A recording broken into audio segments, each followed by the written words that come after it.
오늘 본문의 말씀을 가지고 고넬료와 베드로의 겸손이라는 제목으로 함께 말씀을 나누도록 하겠습니다. 먼저 말씀을 듣기 전에 잠깐 광고 한 가지 드리겠는데요. 예배 이후에 성가대 연습실에서 알파 준비를 위한 모임이 있다고 합니다. 그래서 모든 관계자 되시는 분들께서는, 알파 스태프 분들께서는 한 분도 빠지지 마시고 참석해 주시면 감사하겠습니다. 여러분, 이제 9월이 되니까 아침 저녁으로 참 시원하죠? 예. 추우세요? 예. 아직 추울 정도는 아니고, 그죠? 예, 너무 좋습니다. 저는 개인적으로 이 열대야가 끝났다라는 거에 너무너무 감사한 거예요. 이 밤에 시원하다라는 게 얼마나 감사한지, 예, 뭐 잘 때마다 아주 즐거운 마음으로 자고 있어요. 환절기가 되면 감기로 고생하시는 분들이 참 많이 계신데, 여러분 감기 걸리지 않도록 유의하시고 몸 관리 잘 하시기를 바랍니다. 지난주 말씀에 이어서 사도행전 말씀을 좀 살펴보는데요. 이 고넬료가 보낸 사람들을 맞이했던 베드로가 이제 같이 그들과 함께 이 가이사랴 지방으로 나아갑니다. 그리고 그곳에서 이제 고넬료 가정과 고넬료를 만나게 될 때 백부장이면서 지도자였던 이 고넬료가 뭐 했다고 오늘 나오죠? 베드로를 보면서 뭐 했다? 예, 눈으로만 읽고 머리는 절대 기억하지 않는, 예. 뭐 했다고 얘기하죠? 발 앞에 엎드렸다. 엎드려 뭐 했어요? 절했습니다. 절하면서 맞이했다라고 말씀합니다. 여러분, 이때 베드로 역시, 그러니까 이 고넬료가 이렇게 절했다라는 것은 상당히 존중하는, 그리고 겸손하게 나아가는 그런 모습입니다. 그런데요, 이렇게 겸손하게 나가는 이 고넬료의 모습 가운데 또 베드로는 그것을 바라보면서 그것을 당연하게 받아들이지 않았다라는 거예요. 어떻게 했죠? 나도 사람이다. 나도 사람이다. 나에게 이렇게 절할 필요가 없다라고 말하면서 그를 일으켜 세워줍니다. 그래서 수많은 사람들이 그곳에 모인 것을 보면서 사실은 유대인이 이방인과 함께 교제하는 것, 함께 이렇게 있는 것조차 뭐예요? 우리에게는 위법이라는 거예요. 불법이라는 거예요. 함께 할 수 없는데, 그런데 하나님이 이곳에 나를 보내셔서 깨끗하다고 하니, 하나님이 나를 이렇게 보내셔서 그렇게 만나라고 하시니 어떻게 해요? 내가 이 자리에 왔다라고 이야기하는 것을 볼 수 있습니다. 그러면서 무슨 일로 불렀는지 물으면서 오늘 본문 마무리가 되는데요. 그러면 하나님께서 우리들에게 오늘 이 본문을 통해서 깨닫기 원하시는 것이 무엇인지 좀 같이 살펴보기를 원합니다. 먼저 오늘 본문 24절을 보게 되면요, 이렇게 말씀을 시작합니다. 우리 같이 한번 24절 읽어보겠습니다. 이튿날 가이사랴에 들어가니 고넬료가 일가와 가까운 친구들을 모아 기다리더니. 아멘. 자, 고넬료가 일가와 가까운 친구들을 모아서 뭐 하고 있어요? 기다렸다. 여러분, 기다리는 거 어떠세요? 기다리는 거 즐거우신 분? 예. 기대하는 마음이 있으면 기다려지겠죠. 오늘 수요 예배를 기다리셨겠죠? 예. 저는 기다렸는데 여러분들은 기다리셨을 줄로 믿습니다. 예. 그래서 여러분, 진짜 이 고넬료의 일가와 친구들이 다 모아서 기다렸다라고 말씀합니다. 그러니까 베드로를 맞이할 만반의 모든 준비를 다 마치고 베드로를 맞이하기 위해서 자기 식구들과 그 다음에 친구들을 다 불러 모았다라고 지금 성경은 말씀하고 있어요. 여러분, 그 당시에 핸드폰이 있었을까요? 뭐 갑자기 뚱딴지 같은 소리야. 뭐 SNS가 있었을까요? 뭐 카톡이나 아니면 뭐 무슨 페북이라 그러죠. 페이스북 뭐 이런 게 있었을까요? 없었죠. 그죠? 있지 않은데, 그 발달해 있을 때도 아닌데, 그리고 또 혹시 이방인의 초청이었기 때문에, 여러분 아까 앞에도 말한 것처럼 이방인과 교제하는 거 불법이다. 근데 그래서 뭐예요? 그 말의 의도는 내가 원래 올 생각이 없었다라는 거예요. 오지 않으려고 했다라는 거죠. 근데 하나님이 말씀하시니 왔다라는 거예요. 그러니까 지금 이 고넬료는 자기 친구들을 불러 모으고 그 다음에 주변의 식구들을 다 불러 모았는데 SNS가 있는 것도 아니고 전화가 있는 것도 아니고 뭐 무슨 아무것도 없는데 뭐예요? 베드로가 올지 안 올지도 모르는 상황 가운데서 그들을 다 초청하여서 집으로 불러 모았다라는 것입니다. 여러분 어떻게 보면 너무나 무모한 행동이에요. 왜냐하면 친구들하고 가족도 가까이 있는 사람들 다 불러 모았는데 만약에 3일 지나고 5일 지나고 일주일 지나고 밥은 어떻게 할 것이며 그들을 어떻게 먹일 것이며 만약에 베드로가 안 왔다 그러면 어땠을까요? 욕을 진탕 먹고 그리고 내가 너 다시는 내가 만나나 봐라 뭐 이럴 수도 있는 상황이잖아요. 그죠? 뭐 이틀이 3일 뭐 5일 10일이 지났는데도 만약에 좋은 뭐 만남 때문에 그러니까 와달라고 이렇게 했는데 아무것도 없었다라고 한다면 그 모임이 어떻게 됐을까요? 뭐 상상하고 싶지도 않겠죠. 그런데 여러분 고넬료가 그렇게 행동할 수밖에 없었던 이유가 있습니다. 그걸 우리는 뭐라고 이야기하냐면 믿음이라고 이야기합니다. 믿음. 맞습니까? 일어나지 않은 일이지만 분명히 하나님께서 나에게 환상을 주셨고 나에게 말씀하셨고 나에게 베드로를 가서 초청해 오라라고 이야기하는 하나님의 음성을 내가 들었기 때문에 분명히 그가 내가 이방인이지만 그가 유대인이지만 하나님이 말씀하셔서 분명히 뭐 할 것이다? 올 것이다. 그가 올 것이다. 확신이 있었던 거예요. 그게 믿음입니다. 일어나지 않은 상황 가운데 있지만 하나님께서 말씀하셨기 때문에 하나님께서 분명히 환상 가운데 보여주셨기 때문에 분명히 하나님이 분명히 어떻게 하신다? 이루신다라는 확신을 가지고 있었다라는 것입니다. 그래서 아직 일어나지도 않은 올지 안 올지도 모르는 상황 가운데서 친구들을 다 불러 모으고 그리고 가족들, 일가 친척들을 다 불러 모았다라고 말씀하고 있습니다. 여러분 그래서 이 믿음이란 것은요 고넬료처럼 당장 이루어지지 않았지만 그 일이 그대로 이루어질 줄 믿고 준비하면서 기다리는 것 이것이 바로 믿음입니다. 그래서 우리의 삶 가운데도 동일합니다. 하나님께서 우리들에게 말씀하세요. 때로는 어떠한 일들 가운데 우리들에게 보여주시고자 하는 것이 있다는 거예요. 우리가 발견하지 못할 뿐이지 하나님은 계속해서 말씀을 통해서 찬양을 통해서 여러분들의 기도를 통해서 때로는 환경과 조건을 통해서 여러 가지 이루어지지 않은 일들을 통해서 말씀하시고자 하는 것이 있다라는 사실이에요. 근데 뭐예요? 우리가 그것을 발견하지 못할 때가 참 많이 있다라는 것입니다. 근데 우리의 믿음은 너무나 부족해요. 그러나 하나님이 요구하시는 믿음은 어떤 것이냐?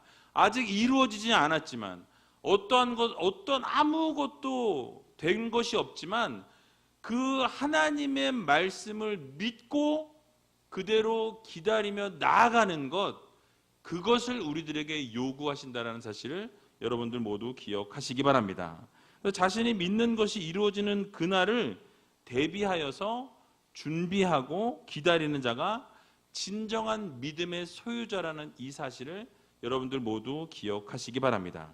여러분 만약에 오늘 일기예보를 아침에 뭐 출근하실 때 아니면 뭐 사람을 만나러 갈 때 일기예보를 뭐 보시잖아요. 뉴스 보실 때 뭐 저녁에 뉴스 보시면 내일 날씨가 어떤가 내일 하루 종일 비가 올 거라고 딱 예보가 됐어요. 그럼 여러분 내일 움직이실 때 어떻게 하시죠?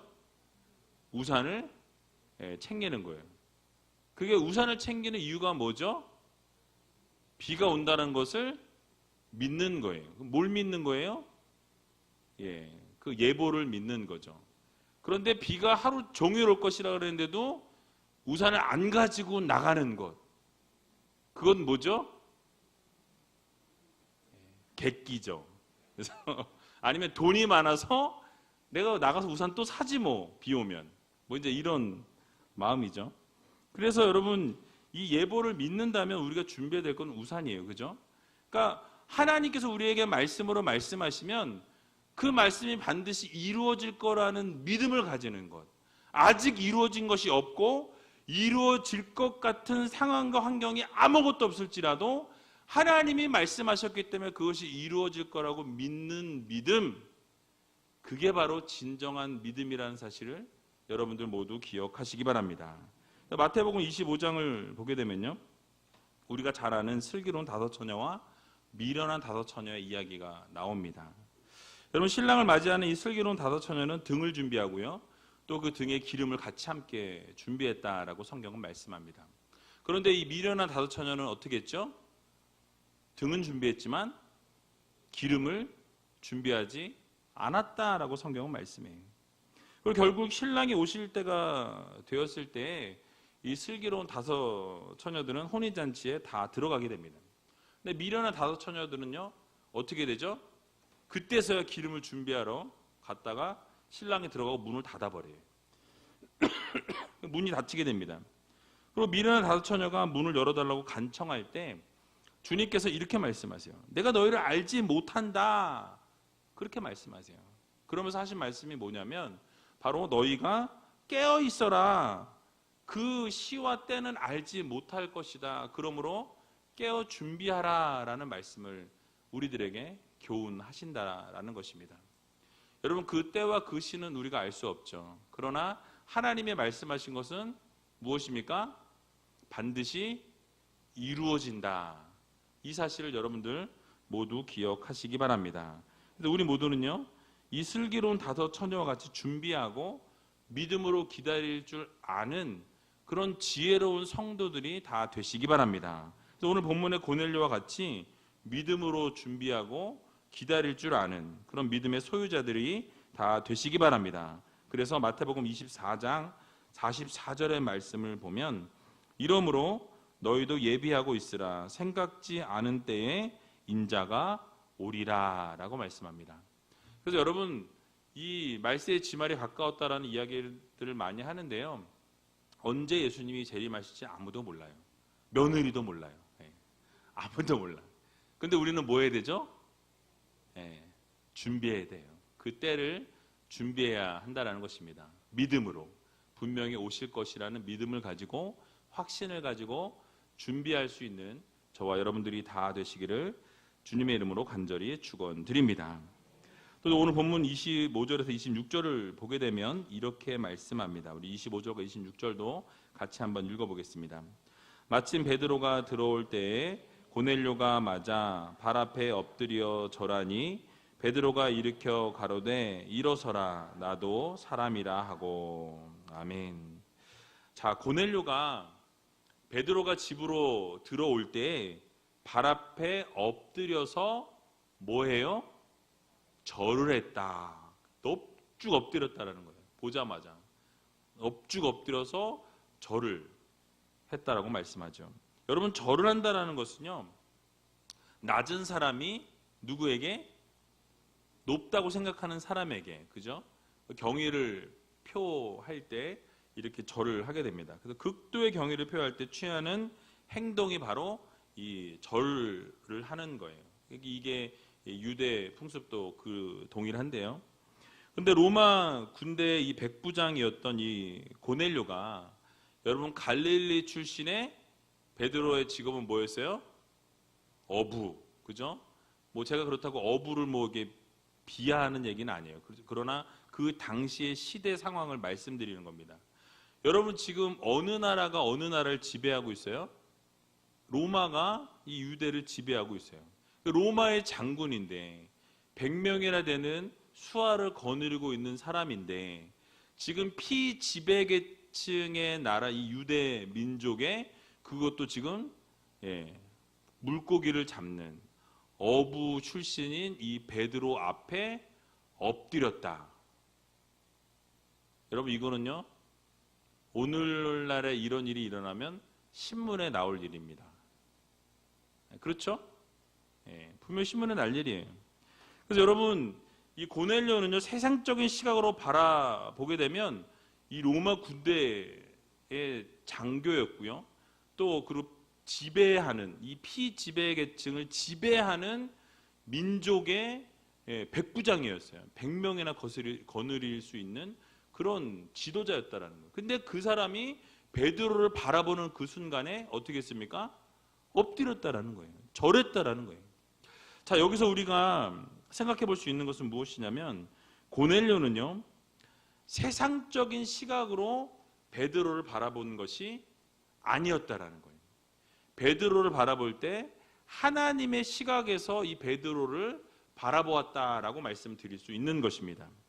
왜냐하면 하나님 앞에 본인이 당당하게 설 수 없는 죄인이기 때문에 하나님 앞에 하나님의 귀한 종이 왔기에 자기 자신이 어떻게 해요? 하나님을 보듯이, 하나님을 대하시 이렇게 하나님 앞에 엎드리듯이 이 고넬료는 엎드려서 자신의 그 경의를 표했다라는 것입니다. 여러분, 이게 바로 겸손이라는 거예요. 겸손. 그러니까 내가 지금 힘을 쓸 수가 있고 파워를 이렇게 탁 할 수 있는 그 상황에서 파워를 사용하지 않고 낮은 자리로 내려가서 섬기는 것, 엎드리는 것, 이게 바로 뭐라고요?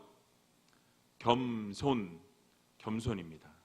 이 고넬료는요, 이렇게 세상적인 눈으로 바라본 게 아니라 하나님의 시각에서 바라보고 그 앞에서 겸손하게 엎드리는 것이 바로 진정한 성도의 모습이라고 이렇게 생각했고 엎드린 거예요.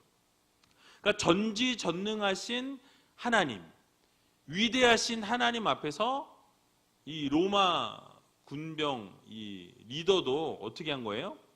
그 하나님 앞에 엎드릴 수밖에 없는, 나는 부족한 사람입니다, 연약한 사람입니다 하고 엎드렸다라는 거예요. 이게 바로 진정한 겸손의 모습인 것입니다. 그런데 우리 인생을 좀 가만히 들여다보면 여러분, 우리의 모습은 어떻습니까? 조금만 다른 사람보다 조금만 잘 되면 어떻게 해요? 고개를 빳빳이 들죠. 빳빳이. 그리고 조금만 다른 사람보다 위에 있다고 생각하는 순간 겸손함은 온데건데 없이 사라져버린다라는 거예요. 내가 제일 높다고 생각하고 내가 제일 잘 나가, 이렇게 자기가 제일 잘 나간다고 생각하는 것이 우리의 모습이라는 거예요. 여러분, 그러나 하나님의 시각으로 우리 자신을 발견하게 될 때 비로소 뭘 느끼게 됩니까? 작은 우리를 발견하게 된다는 거예요. 하나님의 잣대로 바라보게 되면 우리는 뭐예요? 아무것도 아닌 거예요. 그냥 하나의 점과 같은, 그렇게 부족하고 연약한 우리들이라고 고백할 수밖에 없는 존재들이 누굽니까? 우리예요. 쟤요, 쟤. 난 아니고 쟤. 그게 아니라 우리 모두가 그런 존재들이라는 것입니다. 그래서 베드로의 모습에 우리가 근데 이 모습을 바라보면서 이 고넬료의 모습도 참 겸손한데요, 베드로의 모습도 우리가 좀 주목해 볼 필요가 있습니다. 자기 자신 앞에 엎드린 이 로마 군대 장관이 고넬료를 바라보면서요, 우쭐해 했거나 또 그 자신을 드러내는 모습을 그 본문 어디에서도 찾아볼 수가 없다라는 것입니다. 여러분, 베드로가 고넬료에게 뭐라고 말했습니까? 나도 사람이다 라고 하면서 고넬료 어떻게 해줘요? 일으켜 세워줍니다.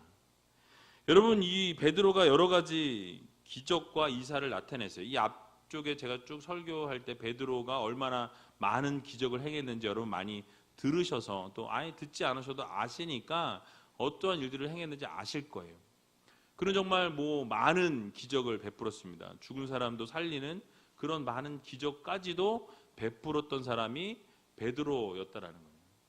근데 여러분, 이 베드로가 그런 많은 일들을 행했는데요, 수많은 사람들이 신처럼 여기는 그런 상황에 노출되어 있었다라는 거예요. 저 사람은 사람이 아니고 신이야. 죽은 사람도 살리고, 쓰러져 있는 사람 막 일으켜 세우고, 막 병을 고치고, 놀라운 기적 역사가 일어난다고 하면서 어떻게 해요? 막 높이는 그런 상황이죠. 그런데 그런 베드로가요, 어떻게 보면 까딱하면 어떻게 해요? 나를 조금만 드러내다 보면, 나도 모르는 사이에 내가 나를 드러내다 보면 어떻게 되죠? 이 겸손함은 사라지고 이 교만함이 자기를 완전히 휘감는 일이 발생하게 된다는 거예요. 근데 그런 교만의 모습이 연출될 수 있는 상황 가운데 베드로는 겸손하게 자신도 사람이라고 밝히면서 똑같이 겸손함으로 대하는 그런 모습을 우리가 볼 수 있다라는 사실입니다. 여러분, 베드로는요, 그래서 자신이 교만해지는 것을 방지하기 위해서 자신이 사람이라는 걸 강조했어요. 그러면서 자신에게 주목하고 있는 이 고넬료에게 시각을 어디로 돌려요? 하나님께로 돌립니다. 그러니까 자기 자신을 바라보고 자신에게 엎드린 이 고넬료를 향해서 나도 사람입니다 하면서 하나님께, 그가 자기가 엎드렸던 이 시각을 하나님께로 돌리는 베드로를 볼 수 있다는 거예요. 그러니까 자신은 그저 사람에 불과하다는 것을 분명하게 밝히는 겸손을 보여주고 있다는 거예요. 여러분, 사실 베드로의 입장에서 생각해 보면 얼마든지 교만해질 수 있는 위치에 있었습니다. 교회의 수장이었고요, 많은 사역을 감당했고 많은 기적을 베풀었던 사람이었습니다. 죽은 사람도 살렸다고 말씀드렸고요, 또 다른 사람들 눈에는 어떻게 보면 신과 같은 그런 존재였다라고 해도 과언이 아닌 사람이 바로 베드로였다라는 거예요. 그래서 베드로가요, 만약에 거기서 얼마든지 나를 드러내려고 마음을 먹었으면 정말 내가 불가능이 없다, 나는 진짜 모든 거 할 수 있다, 막 이러면서 자기 자신을 막 이렇게 드러내서 어떻게 돼요? 그러면은 이 겸손은 온데간데 없어지는 것입니다. 교만의 자리로 나갈 수 있는 사람이었어요. 하지만 베드로는 그렇게 하지 않습니다. 어쩌면 그렇게 겸손함으로 사역을 감당했기 때문에 하나님이 그런 놀라운 기적의 역사를 이룰 수 있도록 이끌어 주셨다고 저는 생각합니다. 여러분, 바울을 우리가 생각해 볼 필요가 있어요. 바울은 어떻습니까? 예수님 만나기 이전에는 특권의식을 가지고 있었어요. 선민의식에 사로잡혀서 모든 이것을 자기 중심적으로 생각했던 사람이 바로 바울이었다라는 것입니다.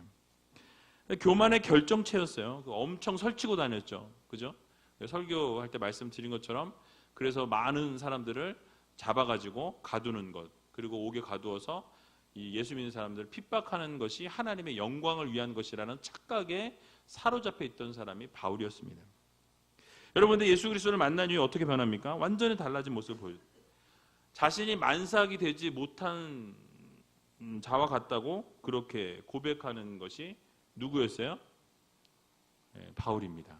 그러니까 자신이 너무 부족한 사람이다라고 이렇게 고백했다라는 사실이에요. 여러분, 또 자신을 죄인 중에 괴수라고 표현합니다. 그리고 자신이 가장 낮은 천한 종이라고 표현하는 것을 여러 번 볼 수 있어요. 그게 무엇입니까? 그러니까 하나님 앞에서 나는 아무것도 아니다라는 것을 드러내고 있는 거예요. 겸손하게 자신이 진짜 겸손한 척을 하기 위해서 말을 하는 것이 아니라 실제적으로 자기가 하나님 앞에 서게 되면 나는 겸손할 수밖에 없는 존재임을 자기가 깨닫게 되고 그것을 사람들에게 말하게 되었다라는 것이에요.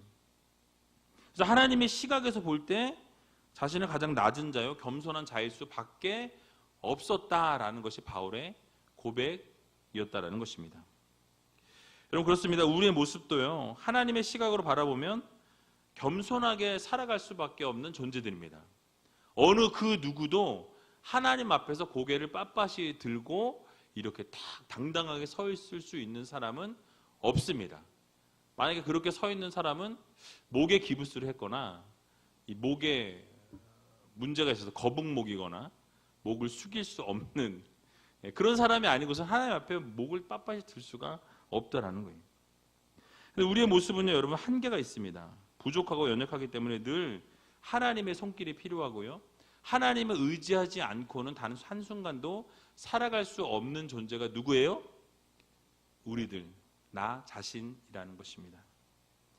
그래서 여러분, 그러므로 이 세상을 하루하루 살아가면서 날마다 우리의 부족함을 깨닫고 또 우리의 한계를 인정하고 겸손하게 낮아질 수 있는 여러분들이 다 되시기 바랍니다. 고린도서 15장 10절을 보게 되면요, 바울이 이렇게 고백합니다. 그러나 나의 나된 것은 하나님의 은혜로 된 것이니 내게 주신 그의 은혜가 헛되지 아니하여 내가 모든 사도보다 더 많이 수고하였으나 내가 아니요 오직 나와 함께 하신 하나님의 은혜로라 라고 말씀합니다. 나의 나된 것은 뭐라고요? 하나님의 은혜다. 내가 이렇게 잘난 것은 누구의 은혜다? 하나님의 은혜다. 모든 것이 누구의 은혜다? 하나님의 은혜다.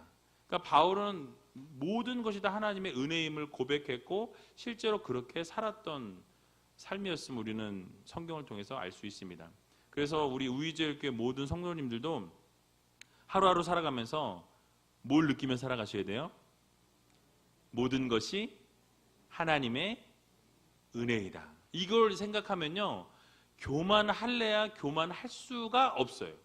왜요? 하나님의 다 은혜이기 때문에 내가 할 수 있는 게 있어요, 없어요? 없어요. 하나님이 다 하시는 거예요. 우리는 겸손해질 수밖에 없는 것입니다. 그러므로 사랑하는 우이제일교회 성도 여러분, 오직 나의 나된 것은 무엇이다? 하나님의 은혜이다 라는 이 사실을 여러분 마음 깊이 새기셔서 모든 것이 다 하나님의 은혜이므로 하나님께서 모든 것들을 해결하시고 하나님께서 모든 것을 이끌어 가신다는 이 사실을 여러분 믿으시고 온전히 하나님의 은혜를 구하며 겸손함으로 나아갈 수 있는 저와 여러분들이 다 되시기를 주님의 이름으로 간절히 축원드립니다. 마지막으로 이 베드로가 고넬료를 이제 일으켜 세우고 집에 들어가는 장면을 보게 되면요, 그 안에 여러 사람들이 있었다라고 성경은 말씀합니다. 그리고 베드로는 자신이 처해진 상황을 솔직하게 말하는 것을 볼 수 있습니다. 뭐라고 얘기하냐면요, 28절과 29절에 나와 있는데요, 같이 한번 읽어보도록 하겠습니다. 이르되 유대인으로서 이방인을 교제하는 것과 가까이 하는 것이 위법인 줄은 너희도 알거니와 하나님께서 내게 지시하사 아무도 속되다 하거나 깨끗지 않다 하지 말라 하시기로 부름을 사양치 아니하고 왔노라. 묻노니 무슨 일로 나를 불렀느뇨. 아멘. 자, 여러분들이 잘 아시는 바와 같이 그 당시에 유대인과 이방인은 함께 할 수 없었습니다. 함께 할래야 함께 할 수 없는 그런 사람들이었어요. 교제할 수도 없었습니다. 그래서 이 교제를 한다는 것 자체가 법을 위반하는, 율법을 위반하는 상황이었기 때문에 같이 이렇게 할 수가 도저히 없었던 상황이었어요. 근데 여러분, 베드로가 지금 뭐라고 말합니까? 이방인들과 교제하는 것과 가까이 하는 것이 위법인 줄 누가 알아요? 너희들 지금 이방인도 알고 있지 않냐. 이방인들이 알 정도면 유대인들은 뭐예요? 그것을 철저하게 지키고 있었다라는 거죠.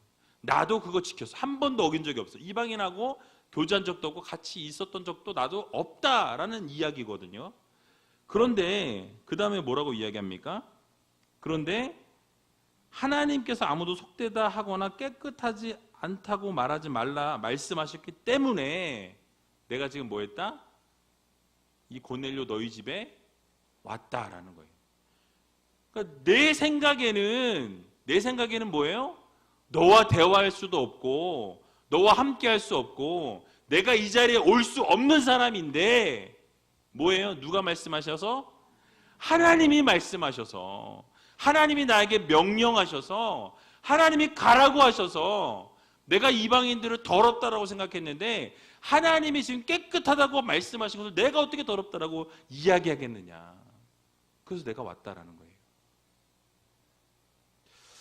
여러분, 우리는 여기서 한 가지 교훈을 얻을 수 있습니다. 베드로가 그렇게 중요하게 생각했고 그동안 정말 계속해서 평생을 지켜왔던 율법이지만 하나님이 말씀하실 때 그 하나님의 말씀이 그 율법 위에 있었다는 사실이에요. 여러분, 이것이 진정한 성도의 모습이다라는 것입니다.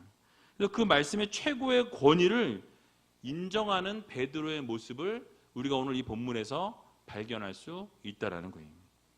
즉 하나님의 말씀이 모든 법 위에서 상위법임을 인정하는 모습을 우리가 찾아볼 수 있다라는 것입니다. 그러니까 이러한 모습이 우리들의 삶에도 필요하다라는 거예요. 여러분들의 삶 속에서도 하나님의 말씀이라면 내 생각과 그동안 우리 교회에서 흘러온 전통일지라도 하나님의 말씀에 위배된 것이라면 어떻게 해야 돼요? 그것을 뛰어넘는 것이 하나님의 마음을 기쁘게 해드리는 것이다 라는 말씀입니다. 그래서 우리가 늘 어떻게 생각합니까? 우리가 생각하는 것, 우리가 바라는 것, 우리가 그동안 해온 것, 이런 전통들이 어떻게 돼요? 때로는 하나님의 말씀보다 위에 있을 때가 참 많이 있다라는 거예요. 그러나 하나님이 원하시는 것은 무엇입니까? 그 모든 것보다 최고 위에 놓여야 될 것이 뭐예요? 바로 하나님의 말씀이라는 사실을 여러분들 모두 믿으시기 바랍니다. 하나님의 말씀을 최고의 권위로 삼아야 한다라는 거예요. 하나님의 말씀이라면 여러분 고개를 숙일 수 있는 그런 믿음의 성도님들이 다 되시기 바랍니다. 다니엘서 3장을 보게 되면요, 여러분이 잘 아시는 다니엘과 세 친구의 이야기가 나오는 것을 볼 수 있습니다. 느부갓네살 왕이 자신이 세운 이 금신상에 절을 해라. 그리고 그 절을 하지 않으면 어떻게 하겠다? 풀무불에 던져 넣겠다라는 선포를 하게 되는 것을 볼 수 있어요. 그런데 이 사드락과 메삭과 아벳느고가 어떻게 합니까? 그 금신상에 절을 하지 않았다라는 거예요. 그래서 극렬히 타는 풀무에 던지겠다라고 이렇게 법을 세웠는데 모두에게 그 법을 적용하고 그렇게 선포했으나 이 다니엘의 세 친구는 어떻게 해요? 절하지 않습니다. 여러분, 절하지 않은 이유가 무엇이죠? 하나님의 말씀이기 때문에 그래요. 나 외에 다른 신을 내게 있게 하지 말지니라, 섬기지 말지니라고 말씀하셨습니다. 그 말씀이 하나님의 말씀이요, 그 법이 최고의 법이었기 때문에 어길 수가 없었던 거예요. 무엇이 앞에 있을지라도, 죽음이 앞에 있을지라도, 내가 지금 극렬히 타는 풀무불에 내가 던져질지라도 하나님의 말씀이기 때문에 그 말씀을 위법으로 넘길 수가 없었다라는 것입니다. 그래서 왕은요, 상당히 노하게 됩니다. 그리고 그들을 불러 세웠어요. 다시 한번 기회를 줍니다. 너희들이 그 모든 음악을 이렇게 함께 이렇게 할 때 그 앞에서 절하기만 하면 내가 봐주겠다. 제안을 해요. 여러분 어떻게 합니까? 그들은 용기 있는 대답을 합니다. 다니엘서 3장 16절에서 18절을 보게 되면요, 이렇게 말씀하고 있어요. 우리 이거는 좀 같이 찾아봤으면 좋겠는데요. 다니엘서 3장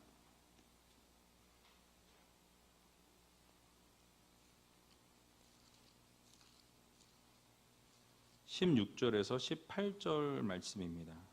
다니엘서 3장 16절에서 18절.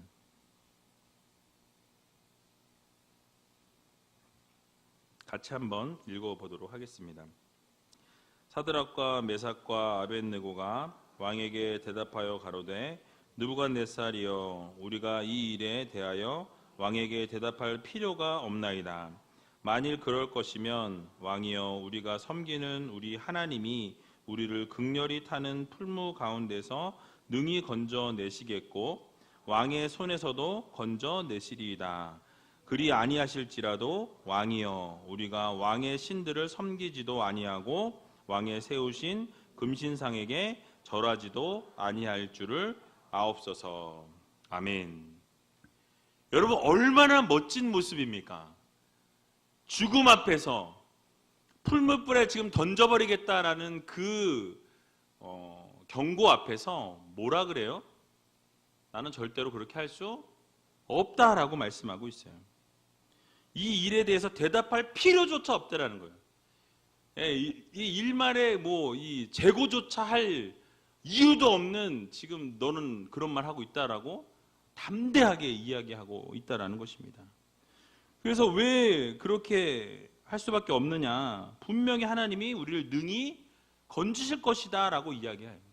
근데 더 너무나 놀라운 믿음은요, 그리 아니하실지라도, 만약에 하나님이 우리를 이 풀무 가운데에서 건지지 아니하실지라도 그럼에도 불구하고 어떻게 하겠다라는 거예요? 우리는 그래도 절을 할 수 없다라는 거예요. 신앙적 양심입니다. 절대로 하나님께서 하지 말라 말씀하신 그 말씀이 우리 안에 있기 때문에 목에 칼이 들어와도 어떻게 해요? 그것을 할 수가 없다라는 거예요. 여러분, 이것이 진정한 성도들의 모습입니다.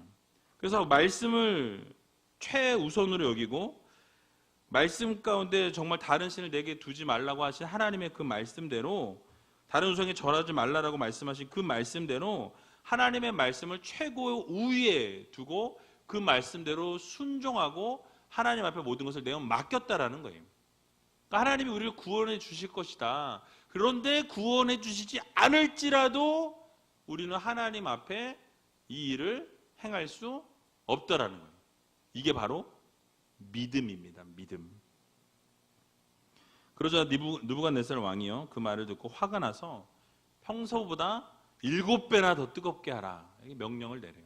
풀무불을 원래 그 뜨거운, 안 그래도 뜨겁게 태워 죽이는 상황에 7배나 더 뜨겁게 하라고 이야기합니다.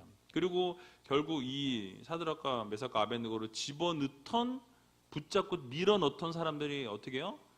타 죽었다라고 성경 말씀합니다.